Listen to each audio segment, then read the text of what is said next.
Hi, welcome to a special episode of the Honor Cafe Hall of Heroes. Why is it special? Well, I'm in a Hawaiian shirt, and we're at the Presidio Distillery, right?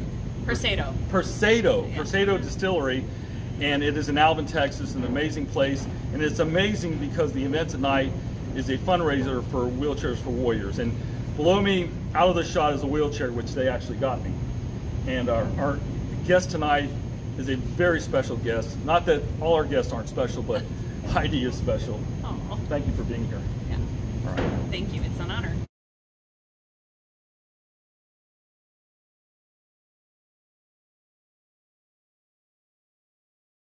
Heidi, where are you from? I'm from Nederland, Texas. Nederland. Do they have a stop sign or a traffic light there? They have, I think, 3. 3 traffic lights? But I'm not from there originally. I'm normally, originally a cheesehead from Wisconsin. Are you kidding me? No. Really? Seriously. How tall are you? 5'8". 5'8". You're tall, because only tall women come from Wisconsin and are cheeseheads. You've got to be. You barely make it, right? 5'8" is like the cutoff for being a cheesehead woman from Wisconsin. For those Nordic Vikings up there, yes. Yeah, yeah. But you made it to Texas. I did. So, you're a veteran. When did you enter service? I was 17 years old when I enlisted. That was back in, I'm going to date myself No, now. don't do it. Just 1987. That made you a Cold War. Cold Warrior, yeah. Yeah, I'm a Cold Warrior. Yeah. So where were you stationed?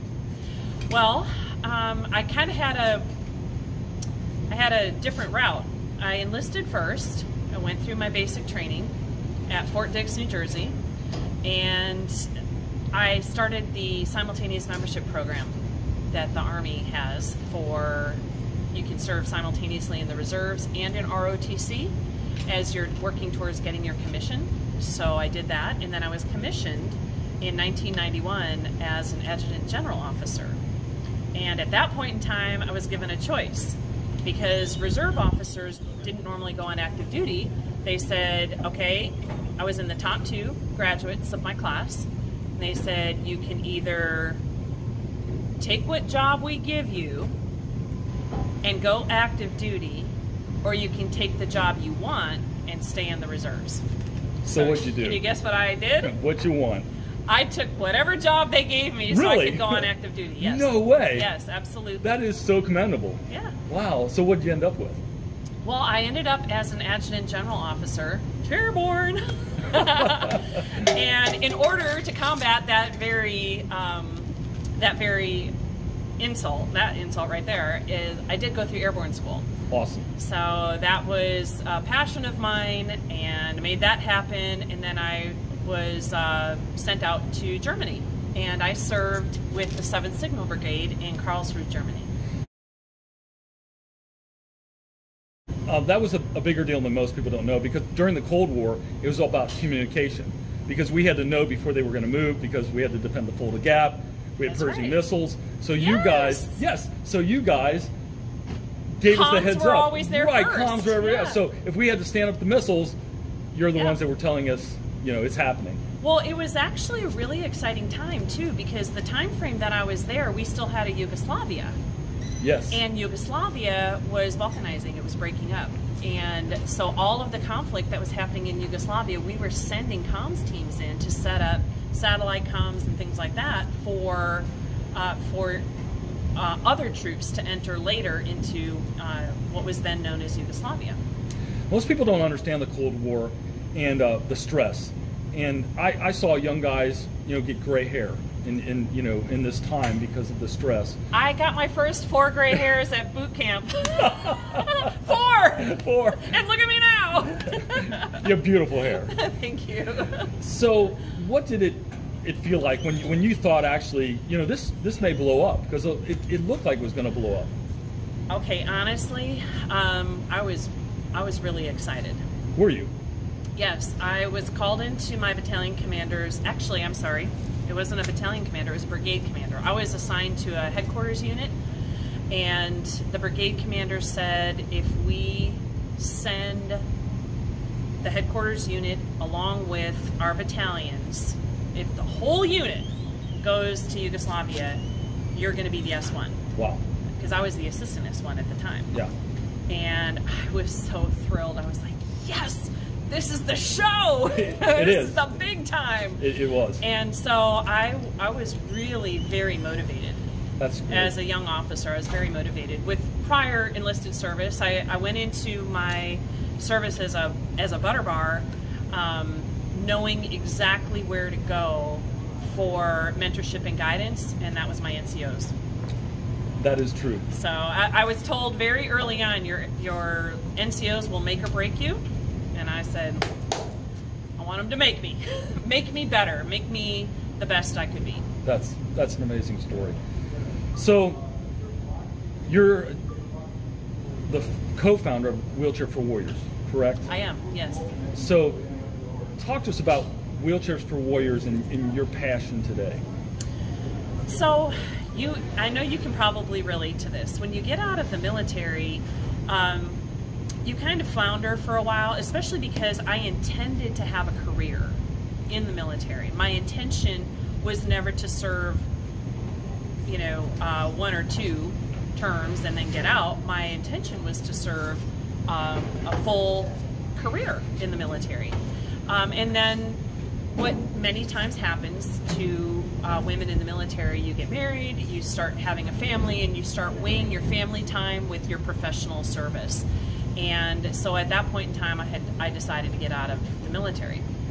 And so when I got home and I was just a civilian and I was just a wife, and then of course the little ones came along, I had a hard time balancing what my previous expectations for myself were with what now I had become, which was, to me, it seemed after the excitement of kind of a Cold War, Germany, Fulda Gap time frame where we were deploying people all the time and people didn't know about it. It was all really exciting. And I was also being trained as a foreign areas officer, so that was really exciting. And to kind of juxtapose that with where I found myself, I felt like a little lost. I felt like I didn't really know who I was anymore because I didn't have those goals and I didn't have those dreams anymore. So I missed the camaraderie of being in a unit and being part of something bigger than myself. I found a lot of that by joining advocacy groups for veterans, by volunteering a lot, just joining a lot of veterans groups, and in doing so and in serving in that way, kind of continuing to give back, I saw a lot of, let me see, how do I say this politically? I just saw a lot that could be done better. And when I met Crystal, Crystal saw the same thing. And when we talked about it, we were like, we keep saying this could be done better. This whole thing about serving those who have served us. Those of us that are out of boots now, we never really give up that heart to serve. And I was in public service. I was an elected official here in Texas. And I realized that was not my constituency. That was not my demographic. My people were still, it was always about veterans. And so we talked about it together and we were like, let's fill a gap.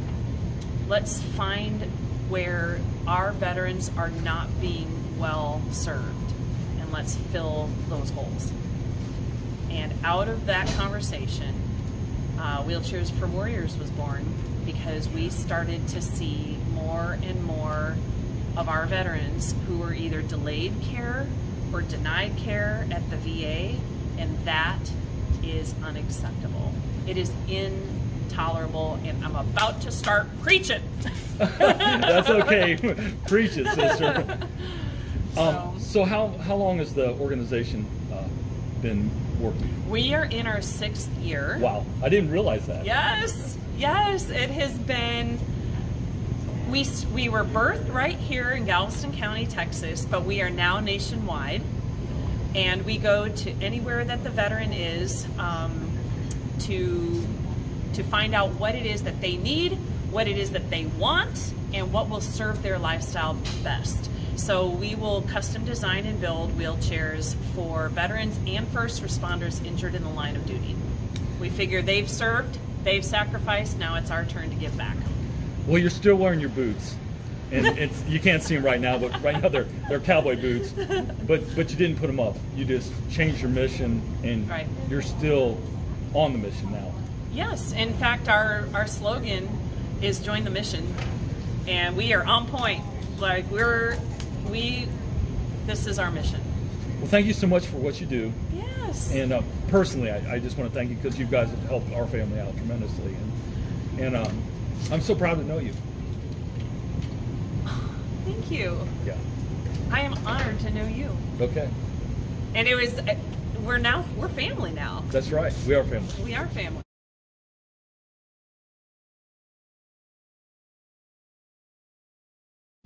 I want to thank you again for tuning in to this episode of the Honor Cafe Wheelchair for Warriors, and I just want to thank you.